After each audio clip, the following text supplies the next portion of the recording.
Hey, and welcome to Brad Tragick. I'm actually wearing a hat in this video. You never really see me with a hat on. Getting to be hat season for me, and otherwise it's not hot outside, so I can stand to wear a hat. I do like to wear my Slipknot hat or my Dark Knight hat. But straight to wrestling news. Raw was really good tonight. I thought it was really good. Started out with Albert Del Rio in the ring. The way it should be. I mean, the formula that WWE wants to go with. Um, the world champion should always start out in the middle of the ring, or the challenger for the current pay per view um, should always start the show out. Somehow, shape, or form. What they're gonna do in the night. They're have a tag team match in the main event or something like that. But it's usually not what they do. WWE's Raw's been always been shaken up, and that's good. That's good. Start the night out with the champion or challenger, and at least know what's going on in that feud from the get go. Del Rio and Cena had altercation. Uh, didn't really mean much than their kind of match, I guess, to set up for the pay per view this coming Sunday. Um, and then me and Del Rio and I don't even know who the announcer guy's name is. Rodriguez, I think I call him Mr. Rodriguez, I guess. I don't know. Um, and then Bret Hart made a big shocking entrance as he was seeing his partner. Um, I don't know, jumping into that tag match, it wasn't that great. I mean, it was okay. It sets up the world title match, but I mean, it seems like they haven't really did much. It's like it seems to me like Albert Del Rio is like the Ron Simmons right now. It's like in WCW when Ron Simmons is a world champion, they didn't treat him like a world champion, and Albert Del Rio, it seems like they're not treating him like a world champion. They're more focused on the CM Punk Triple H thing, which is fine by me because I mean I enjoy the hell out of the storyline that's going on, but it's not the way it should be. Um, we saw a match earlier on. It was Dolph Ziggler and Jack Swagger. I think it was the first match. They took on John Morrison and Kofi Kingston. No, no, John Morrison and Alex Riley. There we go. Basically, John Morrison and Alex Riley won. I wasn't really paying attention to the match to be honest. It didn't even last long. Like I looked down to do something, and as I was doing something, I was kind of watching at the same time, and it just ended. Like I was just like, oh, it's already over. It's like the first match in the card. It lasted I think like 3 minutes, 4 minutes, like if that. Uh, Supposedly Jack Swagger caused the fumble, but Dolph Ziggler, he doesn't want any part of Vicky having more than one guy, which I don't know what's going on with this. If they were going to let her have more than one guy, they wouldn't even be doing this storyline. So evidently, she's going to end up going with probably Jack Swagger in the long run. That's just my prediction. Probably the Night of Champions, she'll probably attack Ziggler and possibly maybe Jack Swagger get the U.S. belt and maybe start doing something better with him. Because I mean, Ziggler's better than that. They could uh, they could use him as a top. They can use him as a main event. Either on Raw or SmackDown. So I could see him doing something with that. Um, then we had I'm gonna forget the matches that happened. At some point during the match, we had Kelly and Vicky Guerrero an altercation earlier on. Um, Pretty crappy match. I don't know what the point is. He could have put some woman out there, but instead they had Vicky lose to Kelly and then attacked by Beth Phoenix. Blah blah blah blah blah blah. They have a match Night of Champions. At least they set it up correctly. At least they had some sort of thing between them. But it didn't really make any sense why they put Vicky in a match with Kelly. It's like,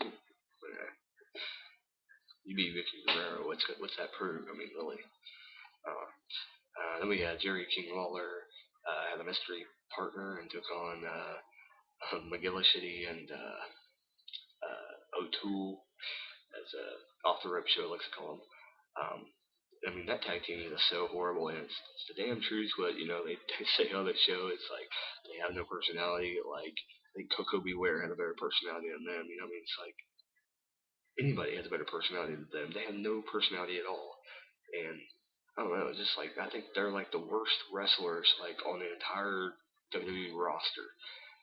That they just don't have nothing. They're just there. They just wrestle. That's it. They don't have no gimmick really. They're just, the wrestling. That's it. Um, and then Lawler's mystery partner ended up being Sheamus. Um, Sheamus is awesome. He shouldn't be doing this shit right now. I don't know what the hell was wrong with uh, WWE. He should be doing a main event program right now. Way too good to be wasted on this bullshit. And, I don't know. There's a lot of wrestlers that go through that garbage, and I hope just because they stuck him with like I seen tonight, I never really noticed it before, but his Celtic cross is basically the razor's edge, and I hope to God that why they just because he has that move, they're not going to do anything with him. I hope that's not the case because that would really be like stupid. That well he's got Scott Hall's finisher move, so Scott Hall was bullshit. So he didn't get the world title very much. We're not going to give it to Sheamus. That'd be kind of stupid. I hope it's not the reason though. So hopefully Sheamus will get what he deserves in his career, and I would hate for him not to go to like TNA, and say who knows, WWE might need a smack in the face, if they let somebody go that they really shouldn't have. Um, Maybe that'd be a smack in the face if TNA would be able to capitalize on that. So hopefully they won't let anybody go that they can't figure out what to do with, which is what they basically release wrestlers for nowadays. Soap opera writers can't write for them. Yeah. But moving on.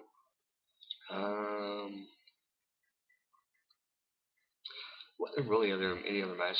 Really, I kind of watched the Kofi and Miz match, but it didn't. I don't know. This was I was busy, doing something else, and I was kind of watching it. Um, Kofi lost to the Miz. Yeah, and so that looks good for them going into the tag team title match. Just to have some storyline going. I don't think the Miz and Kofi are gonna win this coming Sunday. Um, I just don't see it coming.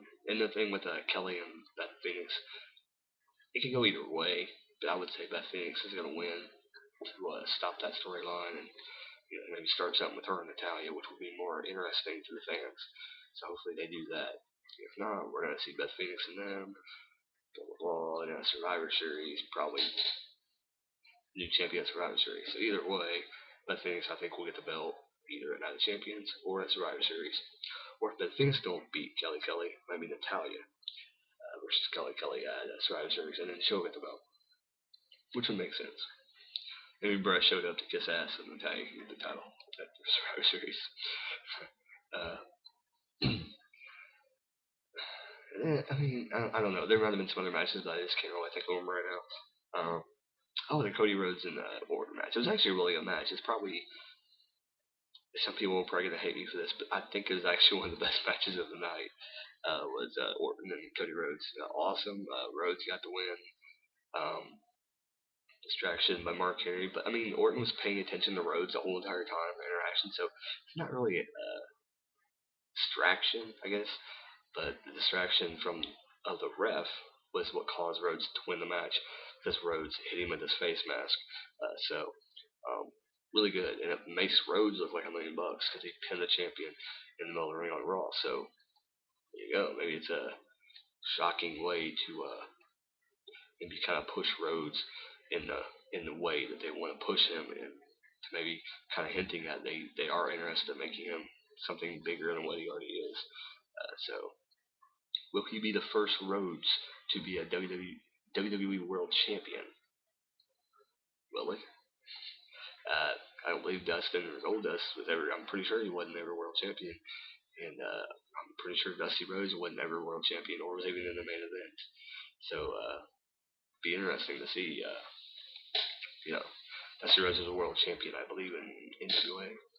But he was never, I don't believe, he was world champion in WCW. So it'd be interesting to see if Cody Rhodes can actually be the first one to kind of make the WWE stand up and realize that the Rhodes family is actually very talented.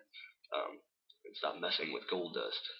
I would love to see Dustin come back, just for a brief time, maybe do something with his brother. Be kind of interesting. And then the ending of the night. Oh wow! I expected it to be something stupid.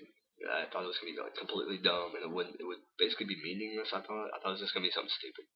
Uh, Maybe Laura and I just come out and say something about Kevin Nash, where ooh, but I think we'll get that little stuff at Night of Champions. I don't think Nash is gone. I don't think we've seen the last of him. I think it's a bunch of BS, and I think he'll show up at Night of Champions. Um, but they have the altercation, and they get heated, and blah blah blah. Really good verbatim back and forth. You know, didn't see it, catch it. WWE Fan Nation. I just want to say that whoever does the channel, I don't know if WWE is doing it, but WWE is not doing it. You definitely need to add them to your subscription because like me, I don't really like to watch SmackDown because, like I said, it's shitty most of the time. Like, I don't want to sit down and watch a 2 hour program that's crappy. Raw's been really good. SmackDown, it's not bad. They're getting a little better. It's because I don't know what. I mean, I don't know who's in charge now, who was in charge before, or if they just, basically somebody came in and said, hey, you want to start making the show better? We're gonna fire their ass or something. I don't know what happened, but they got better. Raw and SmackDown both get pretty good. I mean, better than what they used to be. So, but I watched a couple spots from SmackDown last week, and it's pretty good. So I might start watching it. But WWE capital letters F capital F fan nation. There you go. I think the N on the nation is capitalized too. That person, if you can find that sub person, whatever, uh, definitely subscribe to them. They have, like I said, they have Next, and they have it might be WWE. I'm pretty sure. They have like Raw, they have SmackDown, all posted on YouTube, so you can check it out and watch it actually on YouTube. So pretty cool. I think Raw they're a little slow on, just because I don't know. It seems like they take a little bit to get Raw up on the air on there. But yeah, um, all on the end segment is pretty good. Punk starts to talk at the end. They're cutting off his microphone, and I thought that's pretty interesting. He was getting pissed off, and Triple H was like trying to find mics for him to finish his fucking uh, spiel, and he ended up telling it. And but here's the thing: it's just like he turned on and said, basically, hit him with the microphone, and he hit him with the microphone. It's like he knew he was gonna do that. It's just like it didn't make any sense. He should have just just hauled off with hitting. It would have been more effective.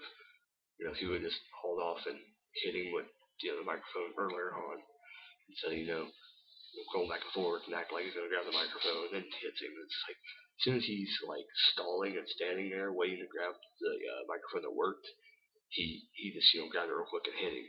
And it's like kind of dumb. It's like you're saying Triple H couldn't see this coming. The guy who's been in this business for I don't know how long, like in the WWE for that long. And he's been in the ring with like Austin and Mankind and these people in the Rock, and it's like no, he didn't see it coming. It's like it didn't make no sense. I don't know. Beside that, Raw was pretty good, awesome. Uh, Go ahead and spell some little Impact news. Did catch what happened from the Off the Rope show, what happened at TNA. I heard, I said, I'm not watching it. So I'll just give my response right here real quick. Still sounds shitty, so I'm not going to watch it, and still, it sounds crappy. Bobby Roode, congratulations, but your product sucks, so until I hear something better, I'm not gonna watch it. I'm boycotting TNA because it's fucking horrible. Until I know Hogan's gone and all this bullshit, or it just gets better, I'm not gonna watch it. It's a waste of my fucking time. Um, Last time I watched it, it was like Bully Ray was on the fucking TV the whole damn time. It's like seriously. I want to watch fucking Bubba Ray Dudley. I'll fucking turn on an old DVD. Like I'm sure he wrestled on it. I'll replay that match over and over again. It's like, why do I want to watch Bubba Ray the whole entire damn night on Impact, Or Mr. Kennedy gets shown like once on the freaking program. It's like, I don't know. Or Mr. Anderson, whatever the hell you want to call him.